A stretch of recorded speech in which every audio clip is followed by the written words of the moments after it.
Blood and Black Lace. The Forgotten Atelier. In the heart of an ancient, cobblestone-laden city, hidden beneath the shadow of time-worn buildings, lay an atelier known to few. This studio, once vibrant and bustling with the laughter of artisans, had become a desolate relic, its once bright fabrics now dulled by the passage of time. The silence of the place was haunting, and the only sound that echoed within its walls was the drip, drip, drip of an unseen leak. One cold, fog-laden evening, a young fashion designer named Eliza, intrigued by tales of the Forgotten Atelier's illustrious past, ventured into its depths. As she stepped into the studio, her eyes fell upon a mannequin dressed in a gown of black lace, its fabric seeming to absorb the scant light. Eliza, mesmerized by the gown's eerie beauty, reached out to touch the fabric, only to withdraw her hand in shock as a droplet of blood fell from the lace onto the dusty floor. The studio, she soon discovered, was filled with similar gowns, each more hauntingly beautiful than the last, their intricate patterns seemingly shifting in the dim light. But as she moved deeper into the atelier, she began to feel a sense of unease, as if she was being watched by unseen eyes. The whispering shadows. That night, Eliza dreamt of shadowy figures whispering in a language she could not understand. They danced around her in a macabre ballet, their bodies draped in black lace that seemed to bleed. Waking in a cold sweat, she was unable to shake the feeling that the dream was a warning. Determined to uncover the secrets of the atelier, Eliza returned, her curiosity outweighing her fear. But as she explored further, she found herself lost in a labyrinth of rooms, each filled with forgotten fabrics and ghostly mannequins. In the deepest room, she found a diary, its pages yellowed with age. The diary belonged to the atelier's last known owner, a renowned designer who had mysteriously vanished decades ago. The entries spoke of a forbidden fabric, a black lace imbued with a curse that granted eternal beauty at a horrific cost. The designer had become obsessed with the fabric, using it to create his final collection, a collection that was never shown to the world. The Cursed Collection. Eliza, now consumed by a mix of fear and fascination, continued to read the diary. She learned that the designer had made a pact with a shadowy figure, trading his soul for the cursed lace. The gowns he created were said to be alive, feeding on the life force of anyone who dared wear them. As she delved deeper into the atelier's secrets, Eliza began to notice changes in her own reflection. Her eyes seemed darker, her skin paler, as if the atelier itself was draining her vitality. Ignoring the warning signs, she became obsessed with finding the cursed collection, believing it held the key to unraveling the mystery. Her search led her to a hidden chamber, where the collection was stored. The gowns, untouched by time, shimmered with an unnatural allure. Against her better judgment, Eliza reached out to touch one, only to recoil as the fabric moved under her fingers, as if breathing. The haunting of Eliza. That night, Eliza's dreams were more vivid than ever. She saw herself draped in the black lace, dancing in a ballroom filled with faceless figures. Each step she took felt heavier, as if the gown was consuming her very essence. Haunted by the dreams and the changes in her appearance, Eliza began to research the history of the atelier and its owner. She discovered tales of missing persons, all linked to the atelier, and rumors of a cursed fashion show where the attendees were never seen again. As she pieced together the chilling history, Eliza realized that the atelier was not just a place of creation, but a trap, luring in those with a passion for beauty and ensnaring them in its curse. The Shadow's Bargain. Determined to break the curse and save herself, Eliza returned to the atelier, confronting the shadowy figure from her dreams. The figure, a manifestation of the atelier's dark past, offered her a bargain: create one final gown from the black lace, and be free of the curse. Eliza, desperate to escape the atelier's grip, agreed. She worked tirelessly, her fingers moving with a skill she did not know she possessed, crafting a gown of such haunting beauty it seemed to be woven from the very shadows of the atelier. But as she placed the final stitch, she realized the terrible truth of the bargain. The gown was not an escape, but a vessel, and by completing it, she had sealed her fate, becoming a part of the atelier's cursed legacy, forever bound to the shadows and the blood-stained black lace. The ensnaring gown. Eliza, now trapped within the confines of the atelier, watched in horror as the gown she had created began to move of its own accord. Its black lace tendrils reached out, as if seeking something or someone. She realized that the gown was a living entity, a culmination of all the sorrow and dark energy that the atelier had absorbed over the years. With each passing day, Eliza felt her strength waning, her spirit being absorbed by the gown. She knew she had to find a way to destroy it before it could claim another victim. Her research led her to ancient texts speaking of a ritual that could sever the bond between the cursed object and its creator. However, the ritual required an item of pure innocence as a sacrifice, something that Eliza feared she could not obtain without damning herself further. The reluctant alliance. In her desperation, Eliza sought the help of a local historian, Thomas, who was known for his knowledge of occult practices. Thomas, initially skeptical, was eventually swayed by Eliza's earnest pleas and the unnerving atmosphere of the atelier. Together, they delved deeper into the lore surrounding the atelier, uncovering tales of a secret society that had once dabbled in dark arts in their quest for eternal beauty. Thomas suggested that they seek out an artifact known as the Mirror of Serafina, a relic said to have the power to purify corrupted souls.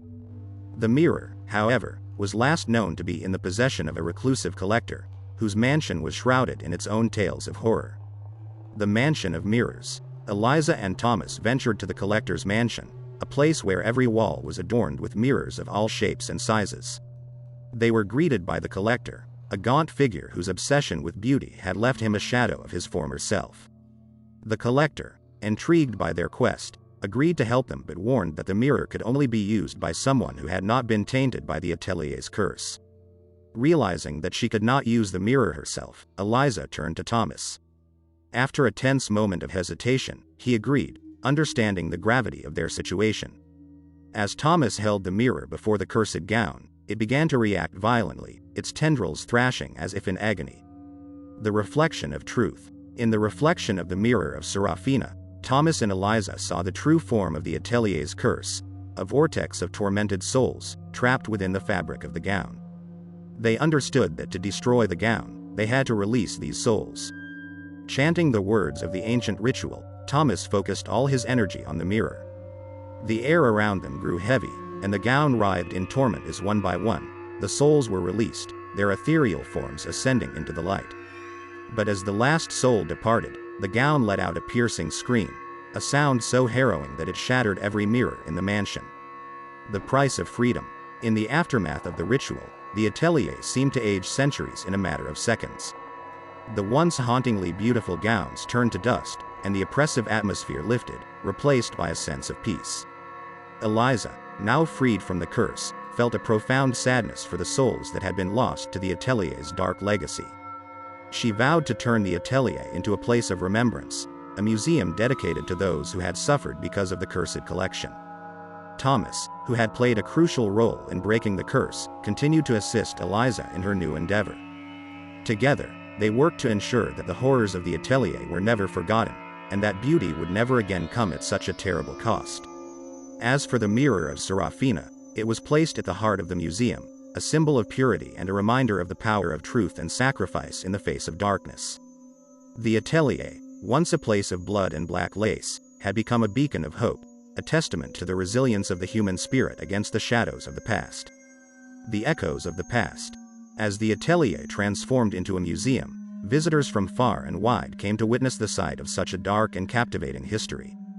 Eliza, now the curator, often guided them through the halls, recounting the tales of the cursed gowns and the souls they had entrapped. Yet, as she walked these halls, she couldn't shake off the feeling that a part of the curse still lingered, an echo of the past that refused to be silenced. One night, as the full moon cast its pale light through the stained glass windows, Eliza heard a soft, haunting melody emanating from the depths of the atelier. Following the sound, she found herself in the chamber where the cursed collection had once been kept. There, she saw a ghostly figure, a young woman draped in remnants of black lace, her eyes filled with sorrow.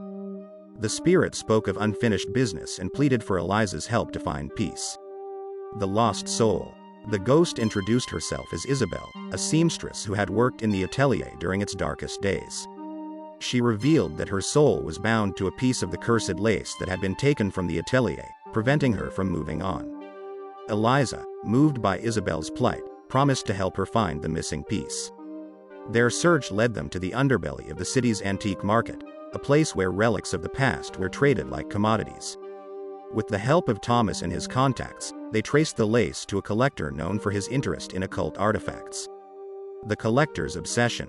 The collector, a man named Mordecai, was initially reluctant to part with the lace, fascinated by its dark history and power.